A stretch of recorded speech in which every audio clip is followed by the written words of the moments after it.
ہم چھوٹے چھوٹے تھے کہ ہمارے گاؤں کے اندر ایک کتا باولا ہو گیا، جس کو کہا جاتا ہے کہ کتا ہلکا ہو گیا۔ اب یہ بات آخر تک سنیے گا، یہ بات آپ کو سوچنے پہ مجبور کر دے گی کہ انسان کس قدر گراوٹ کا شکار ہو گیا ہے۔ ابھی اس کتے کے مرض نے اتنی شدت اختیار نہیں کی تھی، لوگوں نے اس کو پکڑا، کسی طرح سے پکڑ کے باندھ دیا۔ چند گھنٹوں کے بعد اس کتے کے مرض نے اتنی شدت اختیار کی کہ کسی بندے کو قریب نہ لگنے دے۔ اس کا دل کرے ابھی مجھے چھوڑا جائے، میں اس بندے کو ٹکڑے کر کے رکھ دوں۔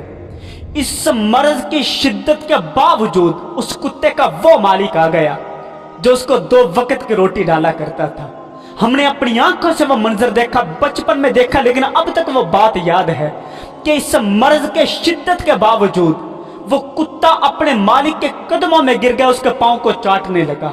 یہ واقعہ تو بچپن کا تھا، لیکن جب ہم نے تھوڑا دین کے قریب آئے تو پھر ہم سوچنے پہ مجبور ہو گئے کہ یار وہ تو ایک کتا جس کو ایک حقیر جانور سمجھا جاتا ہے، جس کو ہم گزرتے ہوئے پتھر بھی مار دیتے ہیں، وہ پھر بھی بھاگ جاتا ہے۔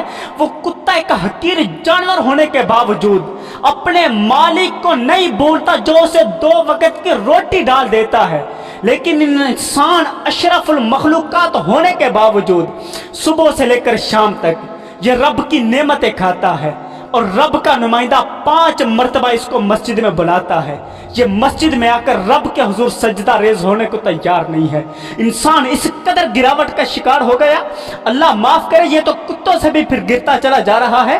وہ جانور ہو کر اپنے مالک کو نہیں بھولتا ہے، اور انسان ہے چھوٹی سی مصیبت آ جاتی ہے رب کی نافرمانیاں کرنے لگ جاتا ہے۔ یہاں پر پھر مجھے بات یاد آئی بابا بلے شاہ کی، وہ سچ ہی کہا کرتے تھے، راتی جاگن شیخ سے دامن تے راتی جاگن کتے، ایک روٹی دا مول چکاندے باویں مارو 100 جتے، مالک دے کر راکھی کر دے باویں مالک ہومن ستے، او اٹھ بلیا چل یار منا لے نہیں تا بازی لے گئے نہیں کتے۔